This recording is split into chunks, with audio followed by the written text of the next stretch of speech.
Hey everyone, it's Julian, and today we are doing a very fun video. I'm going to be looking back at my ratings for set 2 and talk about if I was right or wrong on them. So we're not going to cover every card, but each class, and for neutral and every other class, I'm going to be sort of highlighting one or two cards that I think I either got really wrong or really right, and if I got them over or under, right? So it's going to be a fun video. Obviously, we do these ratings for entertainment and fun. It's not really supposed to be the serious thing, but it is fun to look back and see, you know, if I was right or wrong or whatever. I will say, I think personally, I think I did pretty good on the set. I think I only had maybe 2 outliers and none of them were like super egregious, but let's get into it. So neutral, I think I was pretty accurate on all of them. Also, before we start, my friend made this awesome spreadsheet that I'm going to link in the description for you guys to see, and we're probably going to do one for set 3, so that'll be a lot of fun, but it's a really, really nice spreadsheet that my friend Mr. Mexican made, so shout-outs to him. And yeah, so let's get into it. So neutral, I would say there's 2 cards I think I overrated, one more than the other. I think that I definitely overrated Darkside.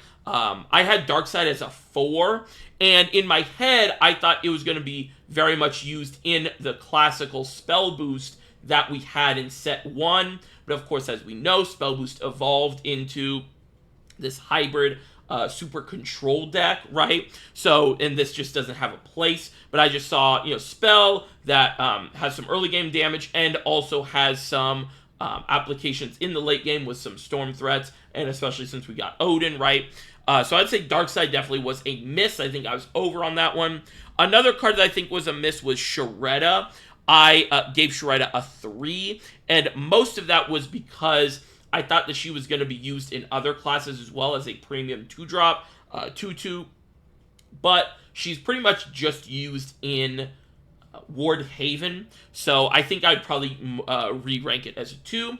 And then for all of those, you know, wondering, I did give Odin a 4. So one time someone messaged me like randomly, remember when you rated Odin, or you said Odin was going to be terrible? And I was like, I don't think I said that. I think there's a difference between I don't think Odin was going to be good, and that was like when we first got the batch, right?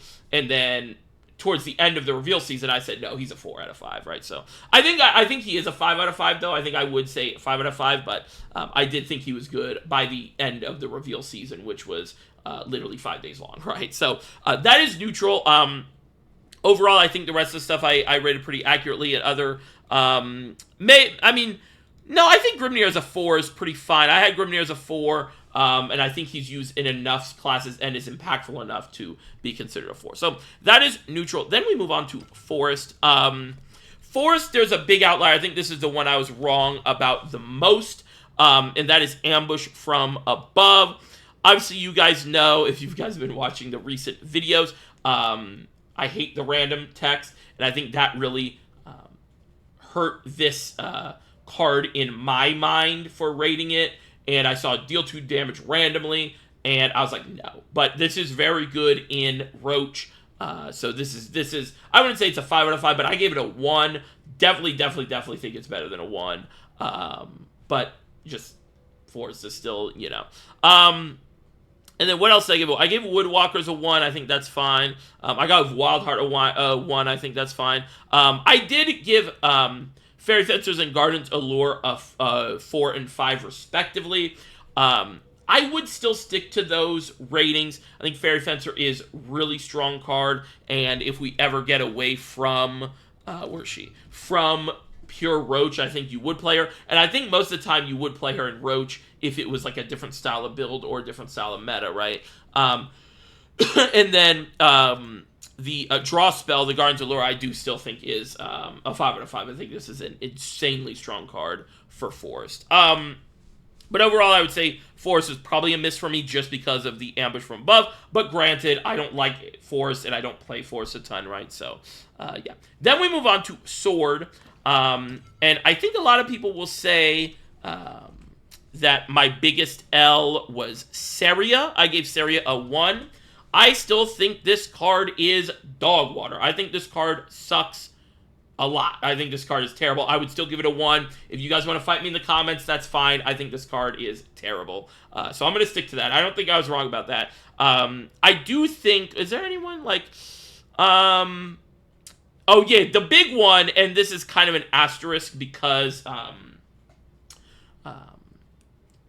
I didn't realize this is how it worked, but I did give Band of Battle Princesses a 4, and literally 45 minutes later, we got in the game and we figured out that that's not how it worked. So, I will say, like, you know, addendum, I probably would have given this a 2, and I think a 2 is, like, a fair thing, so I was wrong about that. And then, I did give Gelt a pretty high score, and I don't think... What did I give him? I gave him a 3. I probably would give him a 2 if I were to redo it. But yeah, overall, I think another card I was pretty high on was Urius. I gave Urius a 4 out of 5. I'd probably move that more down to a 3 out of 5.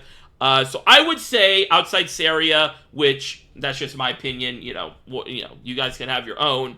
I think I did pretty good on Sword. Just a little one changes here and there versus like Forest, where obviously Ambush Above is not a 1, right? So then we move on to Rune. I think Rune was a pretty interesting one as well. So for Rune, I think the biggest one was Owen. I gave Owen a 4 out of 5. I think that still goes into that whole thing where I thought that we were going to stay playing that style of spell boost, right? And I think in that style of spell boost, we would play Owen, but us going to that hybrid super control deck, we don't need Owen. And yeah, I think that was just a misread of what the meta was going to be like, right? So I'd say Owen, I gave a 4 out of 5. I'd probably move it more down to a 2. Anything else? I will say I was pretty down, or not down, but I gave Melvi a 3 out of 5. I would probably bump that to a 4 and arguably even a 5 out of 5. I think Melvi is an insane card. Of course, that is the 2-drop 2/2 that gives you a Witch's Brew, right? And then what else? I gave Norman a 5, right? I think that's pretty accurate. Anything else that I was really low on or high on? I think that was pretty much it. Oh, yeah, I did give Burgent a 3. I think I would probably move that to a 4 or even a 5, arguably. Probably, actually, I think that's more of a 5 than Melvi. But again, that was just, honestly, I thought I had a hot take saying that it was going to be kind of good, you know? But it did end up being really good, and I think I should have stuck to, like, oh, this thing's going to be actually really good, because I was discussing about it. If you watch that part of the video, it's really funny, because I almost call exactly what happens in the meta, where you do some hybrid, right? But yeah, so I would bump that up to a 4, probably even a 5. So yeah, overall, Rune, I would say, was pretty okay for me. I think pretty okay for me. I think we called Norman being a 5, which is the big one, right? Wait, what did I give Little Anthem? Because Little Anthem's probably a 1. I gave it a 2. Okay, I think that's fine. I think after looking back, I think it is a 1, but yeah, 2 is fine.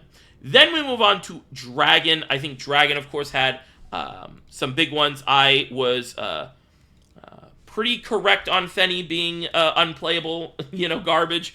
And I gave it a 2. I probably should have given it a 1. I think it is a 1.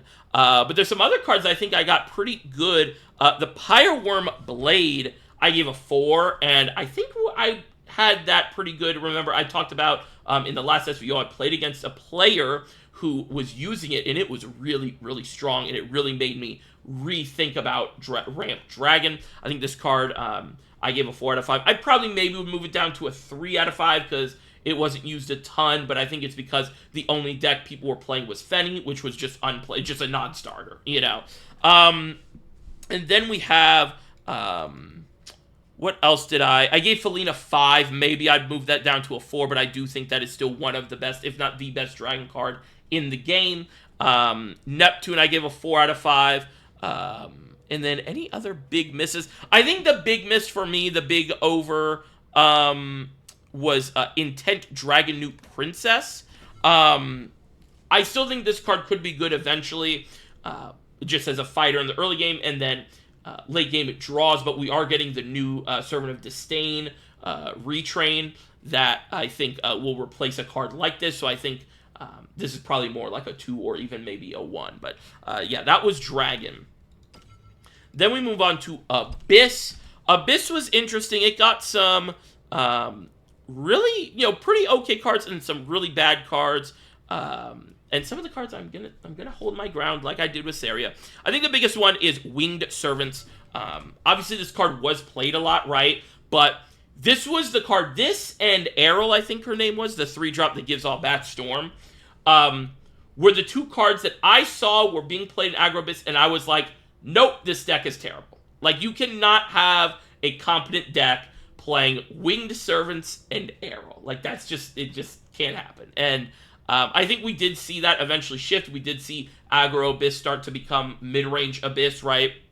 So I give this a 1. I'm going to stick to my 1. And I'd even, we can't do zeros, but I would stick even harder to my 1, knowing that we're not getting Vampy this set at all, and no bat support or aggro support at all. So I do think this card was just garbage, like terrible. And that's the second one I'm going to, hold my ground on with this area, right? I'm sure there's going to be some people in the comments that say, this card's good or whatever. That's just my opinion, right? Then for Abyss, or for more Abyss stuff, everything else seems pretty okay. I did give Excella a 2. I would probably move Dark General up to a 3, maybe even a 4. I do think it is just a strong card, and one of the reasons why, Aggro Abyss could be played different from Winged Servants, right? Because Excella was the reason you could play the deck. Winged Servants and Errol were the reasons why the deck was terrible, because you had to fill your deck with these bad cards, right? Excella herself is not that bad of a card at the end of the day, but the deck is bad, right? So there's a difference. I want people to understand that nuance there. But overall, yeah, I think everything else was pretty good about Abyss. I will say I did give Raven a 3. I think I was pretty wrong about that. I think I'd probably bump it down to a 2, maybe even a 1. But yeah, Abyss, overall, I would say, was pretty good. Then we move to Haven. Haven was pretty... What did I give a 1? Oh, the Maddening Benison. Yeah, I would stick to my 1, even though now we're kind of looking at these new cards, and it's like, oh, maybe this has a place now where you get more than 5, or you get 5 crests, and then you play this, and you never get the crest to deal 10 damage. I think that's kind of interesting, but again... that's a new card, and we can talk about that when we talk about the new cards. But overall, I think this was a 1. I think this is a pretty accurate 1. Anything else? I had Agnes pretty high. She's definitely my cope card from this set. So I'd probably bump her down to a 3. Maybe even a 2.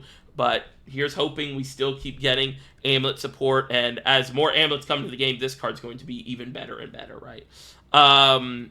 Then everything else, is there any other crazy outlier? Colette, I did have it a 4. Yeah, Colette was probably an L for me. I think I underestimated how bad Amulet Haven was. So I think that's the overall thing. I think a lot of my ratings you'll see from the Haven side is if you read it as I think Amulet Haven's going to be good, it'll make sense. But Colette, I give a 4. I probably would bump it down to a 2. Even then, Agnes is still better than this card. So I'd give Agnes a 3 and Colette probably a 2. But other than that, I think everything else was pretty accurate. Then we move on to Portal, the last class. There's one card that I guess I just forgot to rank, and that's Veer. I wonder, I didn't rewatch the video, so I don't know what I said about this card. But obviously this card was not really played that much. It was played a little bit in Puppets, so I'd give it probably a 2. It's still a really interesting card, and actually thinking about it, is this good in the new Lashena type Puppet deck? Maybe. We'll have to think about that. But overall, I would say I was pretty accurate about Puppet Cat. I gave that a 1, and it was a 1. I don't think anyone's going to argue that Puppet Cat was not a 1. And then... I did give Karula a 5. We've talked about Karula a lot. I would probably maybe bump it down to a 4, but that's a that's a difference in how you rate a card, right? I think this card in a vacuum is a 5. It's a very, very strong card for its deck, but the deck itself is rough because you have to really draw, you have to really see your piece, and you have to draw very well, and it's a very high-rolly deck. It's very comparable to what I would say Excella, right, when we talk about Abyss, where Excella herself is like a pretty good card, but the deck itself, because you have to play cards like Winged Servant and stuff, are not, and I think that was just something no one could really see, was, Artifact getting more powerful, but not getting not getting more consistent, and every other deck in the game getting more powerful and more consistent. That was the death of Artifact. So Karula I probably would give a 4, but it's a reluctant 4, right? Another card I think I was really high on was Akeem. I gave him a 3. I think he's probably just a 1. I don't think he's really playable in a lot of types of decks and stuff. So yeah, but that was the video. I'm gonna, of course, link this spreadsheet in the description. My friend made this really awesome thing. He just told me, hey, I made this. I was like, what? That's awesome. Yeah, so if you guys want to check that out, you can see all my ratings and stuff, and he even links to the card so you know which card is, if you don't know exactly what the card does. So yeah, hopefully you guys enjoyed.